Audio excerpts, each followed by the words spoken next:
Price the Lord. அற்புத குழந்தை இயேசுவே, எங்களுக்காக வேண்டிக் கொள்ளும். இன்றைய வாசகங்கள் பாஸ்கா காலத்தின் 5ஆம் வாரம், மே 7, வியாழக்கிழமை. முதல் வாசகம் திருத்தூதர் பணிகள் நூலிலிருந்து வாசகம். அதிகாரம் 15, இறை வார்த்தைகள் 7 முதல் 21 முடிய. அந்நாட்களில் நெடுநேர விவாதத்திற்கு பின்பு பேதுரு எழுந்து திருத்துதர்களையும் மூப்பர்களையும் நோக்கி கூறியது: சகோதரரே, பிற இனத்தவர் என் வாய்மொழி வழியாக நற்செய்தியை கேட்டு அதில் நம்பிக்கை கொள்ளும்படி கடவுள் தொடக்கத்திலேயே உங்களிடமிருந்து என்னை தேர்ந்தெடுத்தார் என்பதை நீங்கள் அறிவீர்கள். உள்ளங்களை அறியும் கடவுள் நமக்கு தூய ஆவியை கொடுத்தது போல் அவர்களுக்கும் கொடுத்து அவர்களை ஏற்றுக்கொண்டார். நம்பிக்கையால் அவர்களுடைய உள்ளங்களை தூய்மைப்படுத்தினார். நமக்கும் அவர்களுக்கும் இடையே அவர் எந்த வேறுபாடும் காட்டவில்லை. ஆகவே நம் மூதாதையரோ நாமோ சுமக்க இயலாத நுகத்தை இப்போது நீங்கள் இந்த சீடருடைய கழுத்தில் வைத்து கடவுளை ஏன் சோதிக்கிறீர்கள்?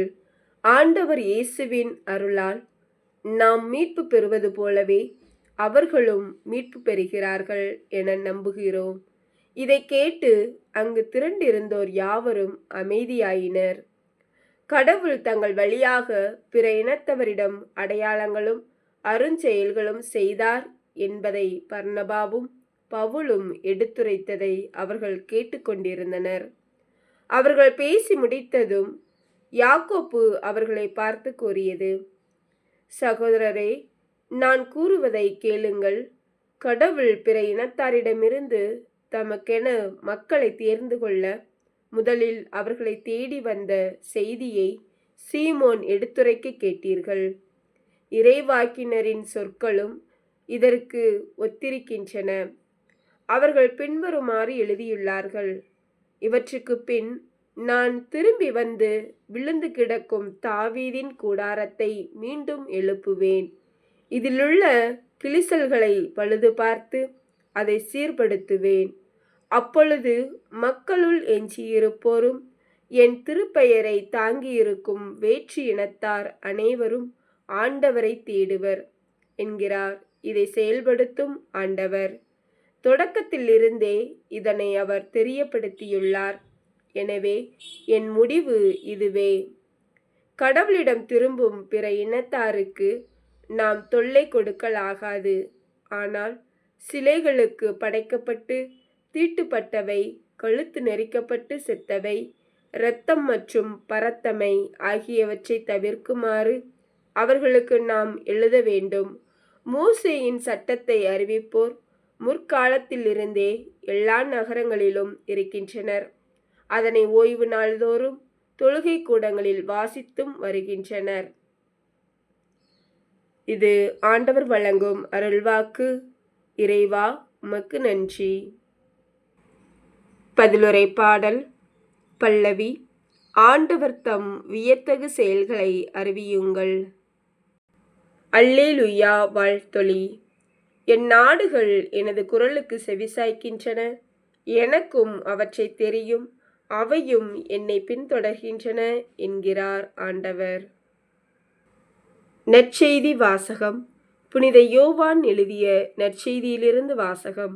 அதிகாரம் 15, இறை வார்த்தைகள் 9 முதல் 11 முடிய.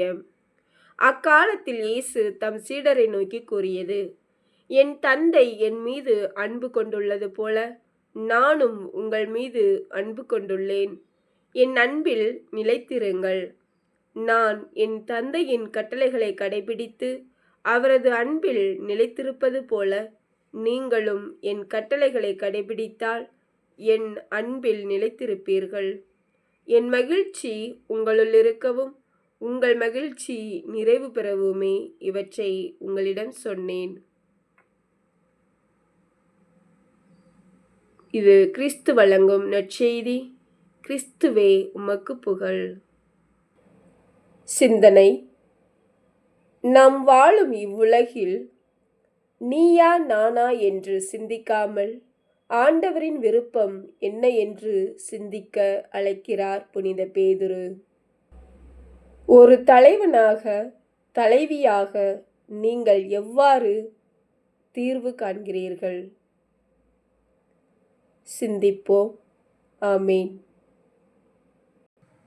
Price the Lord.